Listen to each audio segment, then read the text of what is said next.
ayan na po tayo. Nandito na po tayo sa airport. At yes, we are here at Terminal 2, gate number 9, going to Yerevan, Armenia. So ayan po, antok na antok ako at wala pa po akong tulog. Yes, ayan po. Hopefully po hindi ako marag. Yes. So after the travel, after the booking confirmation and applying for the visa, yes. So I got the visa already and here we are going to visit Armenia. So guys, samahan niyo ako sa pagpasok natin sa Armenia and I'll tell you everything regarding Armenia. Okay, currency, the culture, and what language are they using inside, okay, of Armenia. So when we arrive there in the airport, somebody will pick me up in the airport and straight to the hotel. So when we reach hotel, so we have to rest at least 2 hours. At yes, pahinga muna tayo at wala akong tulog. So I have to sleep. Then afterwards, at saka tayo gumala. Okay? So samahan nyo ko guys and gals sa ating paglalakbay sa Armenia.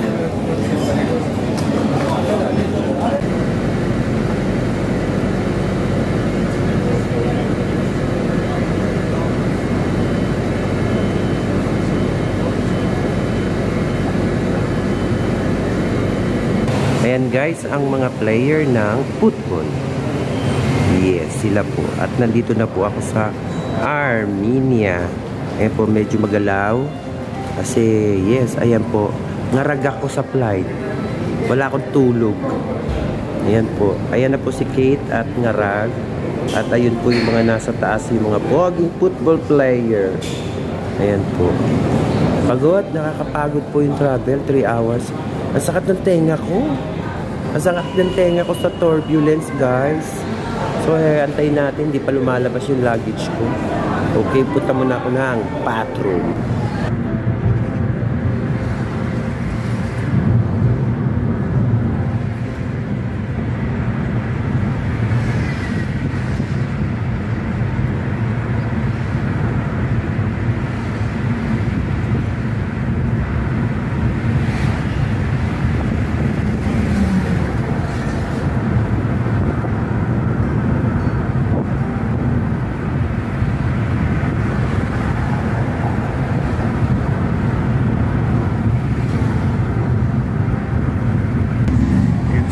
Grabe tayo, ang ganda ng lugar tayo. Yes. Napakaganda ng lugar. Talagang ano, parang century ba? Parang century yung mga mga infrastructure. Century. Yes. At yan, explore tayo sa ating bagong journey. Armenia. Ayan po, nandito po si Kate Extreme Vlog sa iyong harapan at nandito po yan yung aking driver. Yes, taga-hotel. So ayan po, yan magsusundo, maghahatid tomorrow. Ayan. So ayan po, let's enjoy it. Guys and gals, this is the hotel that I booked in. At dito po ako natulog. 2 nights and 3 days. At yan po nakikita nyo sa harapan, may Christmas tree ako nakikita. And I love the tree. Yan. Yan po ang Deluxe Hotel. Ayan. Located here at Yerevan, Armenia. Okay. Ayun po yung aming ano. Yes. Nag-enjoy ako dito guys. I really love to come back here at least 1 month dapat ang bakasyon para maikot natin ang lahat ng lugar. Truly magnificent the place.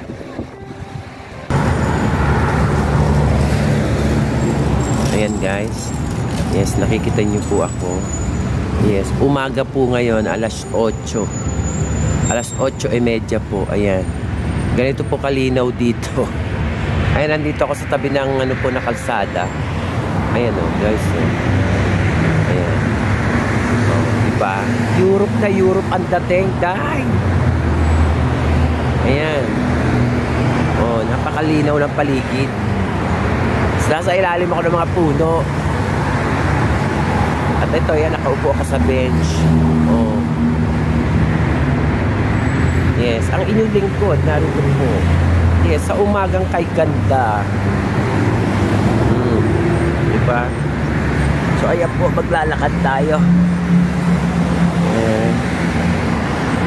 Ayan po, mga building dito, ganyan. Ayan, guys. So, maglalakad po tayo going to the church. Ayan po, nakikita nyo yung street. Yang ganyan ang street dito. Panay kapunuan. Ayan, samahan nyo ako, guys. Akyat tayo sa taas. So, ayan po ang coffee shop dito na halos hindi ko maintindihan ang kanilang language. So, ayan po ang coffee shop. Ayan. Ayan ang mga tao. Lahat po ng tao mahaba ang buhok, straight. Ayan. Okay.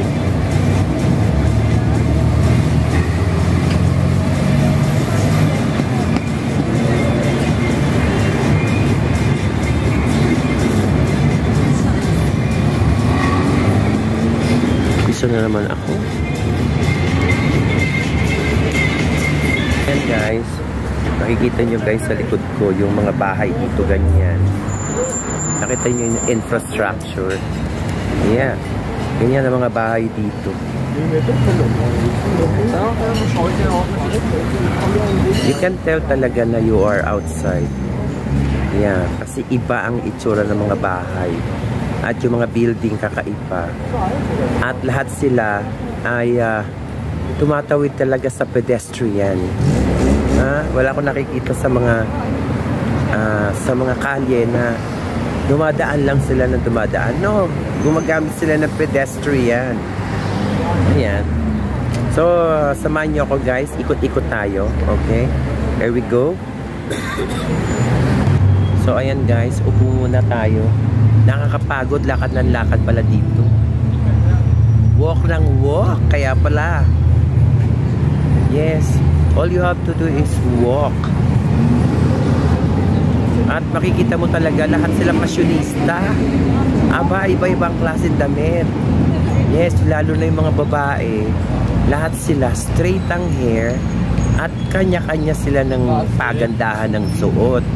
Ganun pala dito.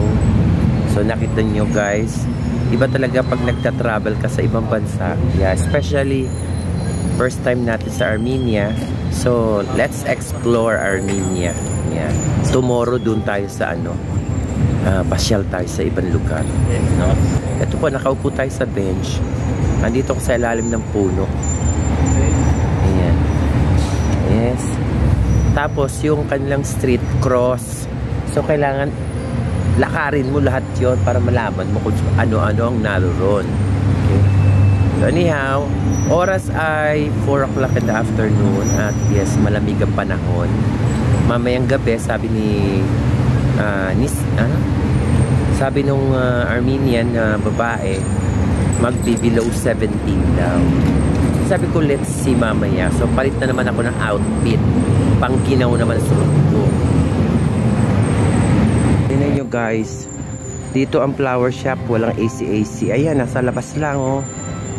Grabe, ganyan pala. Malamig kasi dito guys. At ayan. Yan, paakyat sa taas. Pagod. Ayan. Tingnan nyo. Tingnan mo yung mga kahoy. Kakaiba yung mga kahoy nila.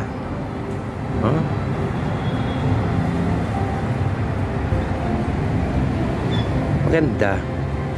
So let's go, ikot tayo guys. Lahat dito ng scooter nasa kalye lang. Oh. Ayan, nasa kalye lang. Walang gumagalaw, walang kumukuha, walang magnanakaw. Ayan, napaka-peaceful nila. See guys, the tree. Yeah. They're all huge. Yeah. See the trees, how big and long. Ayan po ang nilalakaran natin guys. Yes, dito pala sa Armenia, all you have to do is walk, walk, walk, walk, walk. Ayan po guys, samahan nyo ako.